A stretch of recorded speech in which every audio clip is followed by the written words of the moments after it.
अरविंद वाणी के सामने घुटनों के बल बैठ उससे अपनी दिल की बात करते हुए उसे अपने प्यार का इजहार करता है और वहीं वाणी उसका प्रपोजल सुन शौक ही रह जाती है।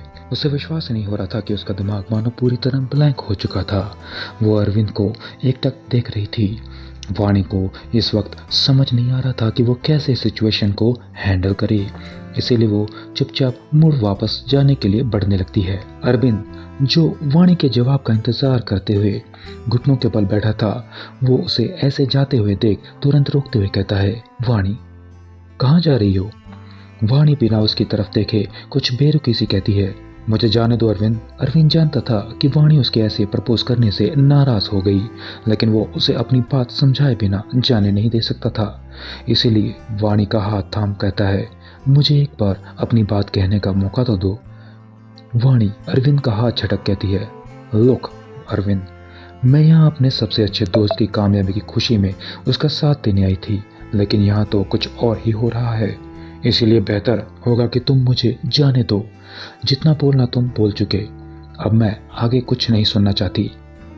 अरविंद वाणी की नाराजगी को समझते हुए अपनी कोशिश जारी रखते हुए कहता है, नहीं, मैंने अपनी बात अभी तक तुम्हें पूरी तरह नहीं समझाई, और जब तक ये बात पूरी तरह नहीं होगी तुम नहीं जा सकती।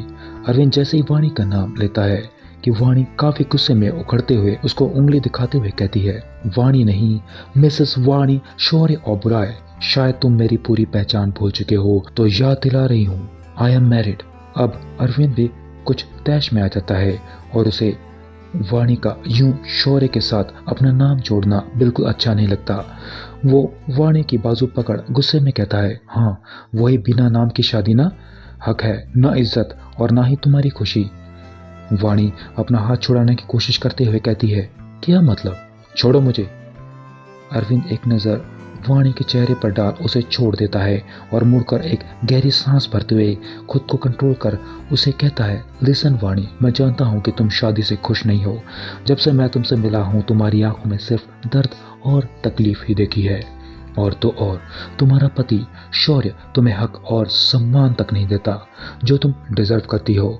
मैंने पार्टी वाली रात भी देखा, उसने सारे परिवार को इंट्रोड्यूस किया, लेकिन तुम्हें नहीं। वो तो तुम्हें अपनी पत्नी तक नहीं मानता, और पार्टी के बाद जब तुम उससे सवाल करने गए तो बेरुखी से उसने तुम्हें अपनी जिंदगी से निकलने को कहा। वो सब मैंने अपनी आंखों से देखा। जब एक रिश्ते में इतनी बेरुखी और जिल्लत है तो तुम उसे क्यों निभा रही हो? मैं तुमसे बहुत प्यार करता हूँ, कभी तुम्हारी आंखों में आंसू नहीं आने दूंगा, तुम्हें दुनिया की हर खुशी दूंगा। तुम्हारे लिए मैंने अपना मुकाम हासिल किया बिना अपने डैड के पैसों के, सिर्फ इसीलिए कि तुम्हें कोई तकलीफ नहीं हो। तोड़ दो तुम उस मजबूरी के रिश्ते को, छोड़ दो शौर्य को हमेशा के लिए। वो इसके आगे कुछ कहता कि वाणी ने गुस्से में उसके गालों पर एक तमाचा जड़ते हुए कहती है, चुप, तुम होते कौन हो फैसला करने वाले कि मैं अपनी शादी में खुश हूं या नहीं, या मेरे पति के साथ मेरे रिश्ते कैसे हैं? वो मुझे सबके सामने नाम दे, सम्मान दे या नहीं, यह हमारे बीच की बात है। मैं बिल्कुल बर्दाश्त नहीं करूंगी कि कोई बाहर वाला आके हमारे रिश्ते पर सवाल उठाए। अरविंद, मैंने आज तक तुम्हें एक दोस्त के नाते देखा, और अगर मेरे हंसने से बोलने से तुम्हें गलतफहमी हो गई हो तो आई एम वेरी सॉरी। मेरा ऐसा कभी कोई इरादा ही नहीं था। वाणी अरविंद को देख एक सख्त लहजे में कहती है, और मैं क्लियर कर देती हूँ तुम्हें, मेरा और मेरे पति का जैसा भी पहले रिश्ता था वो अब दिल का रिश्ता बन चुका है। मैं उनसे बहुत प्यार करती हूँ और कोई हमारे इस रिश्ते को चाहकर भी तोड़ नहीं सकता, ना पहले, ना कभी, ना अब, और ना कभी फ्यूचर में। इतना बोल वाणी गुस्से में वहां से निकल जाती है। अरविंद जो वाणी की बात सुन उसकी आंखों में जैसे नमी सी आ गई। वो कभी वाणी और शौर्य के रिश्ते के बीच नहीं आना चाहता था।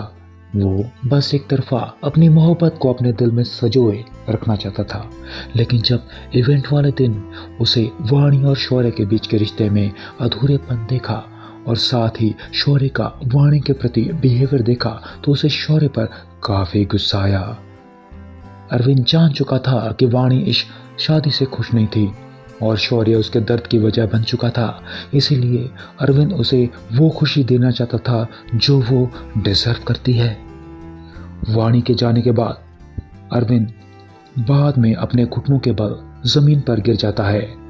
उसकी आंखों में आंसू तो थे, लेकिन दिल में काफी मिक्स्ड इमोशंस थे।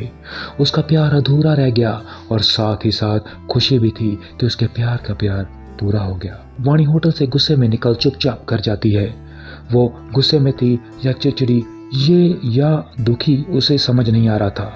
वो सीधा किचन में जाती है और फ्रिज से आइसक्रीम के 2 बॉक्स निकाल एक खिड़की के पास बैठ दोनों डिब्बा खोल उसे खाने लगती है। आइसक्रीम खाते खाते वो कुछ शांत तो हुई, लेकिन अब उसका मन उदास सा था। अरविंद को ऐसे तकलीफ पहुंचाकर वो अरविंद को कॉल कर अच्छे से समझने और माफ़ी मांगने के लिए फ़ोन उठाती है, पर स्विच्ड ऑफ था। वहीं दूसरी तरफ ईशान, लविश दोनों एक साथ विनय के होटल में पहुंचते हैं और एक रूम की चाबी लेते हैं। उन्हें जब भी कोई बात करनी हो या कोई सीक्रेट शेयर करना हो या पार्टी करनी हो तो सब यहीं आते थे।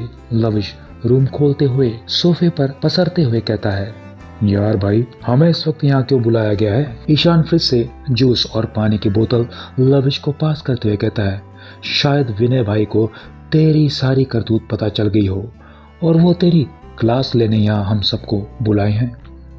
लविश तो एक पल उसकी बातों में आते हुए अपना जूस पीते हुए रुक जाता है और खांसते हुए कहता है, क्या बात कर रहा है यार? ईशान ड्रिंक की सिप लेते हुए कहता है, सच बोल रहा हूँ और क्या। लविश को रियलाइज होता है कि ईशान उसे छेड़ रहा है। वो पिलो उठाता है और ईशान को मारने लगता है। ईशान तो झुक जाता है और पिलो दरवाजे से आते आर्यन पर आ जाता है। ईशान हंसते हुए कहता है, वाह आर्यन भाई क्या एंट्री मारी है, बिल्कुल हीरो माफिक। लविश आर्यन को सॉरी बोलते हुए ईशान को घूरता है। आर्यन भी सोफे पर बैठ अपनी नाक को सहलाते हुए कहता है, क्या करते हो तुम दोनों? अभी मेरी नाक टूट जाती तो पता है मेरा कितना नुकसान हो जाता, और ऐसा स्वागत तो कहीं नहीं होता मेरा जैसा तुम लोग करते हो। ईशान कहता है, क्योंकि हम अलग हैं ब्रो। वैसे आप भी यहाँ विनय भाई के मैसेज पर आए हैं? आर्यन हाँ में सिर हिलाते हुए कहता है, हाँ यार उस बावर्ची को तो कोई काम नहीं, पता नहीं किस बात की उसे मिर्ची लगी हो, हमें उबलते तेल की तरह तुरंत बुला लिया, शूटिंग थी मेरी। आर्यन की बात सुन वो दोनों भी सिर हिलाते हुए सोचने लगते हैं। जनरली विनय तो कभी उन्हें ऐसे बुलाता नहीं है, ये काम तो उन तीनों का हुआ करता था, लेकिन आज विनय के बुलाने पर सबकी काफी अजीब स्थिति थी। ईशान खोए हुए कहता है, अब इसका पता तो विनय भाई ही दे सकते हैं। आर्यन चिप्स खोल उसे खाते हुए कहता है, लेकिन ये बावर्ची है कहाँ? हमें यहाँ बुलाकर पता नहीं कौन सी पुड़िया तल रहा है। तभी दरवाजा खुलता है और विनय हैरान परेशान चेहरा लिए अंदर आता है और सोफे पर बैठता है। आर्यन मुंह बनाते हुए कहता है, ओ बावर्ची ऐसी क्या आफत हो गई जो तुमने हमें यहाँ ऐसे बुलाया है? कहीं तुम किसी के साथ? आर्यन इतना ही बोलता है कि विनय तपक से कहता है, अरविंद ने आज भाभी को प्रपोज किया। इससे आगे की कहानी जानने के लिए सुनते रहिए मजबूरी की शादी का अगला एपिसोड सिर्फ मिथ स्टोरी यूट्यूब चैनल पर। अगला एपिसोड सुनने के लिए अभी मिथ स्टोरी चैनल को सब्सक्राइब कीजिए।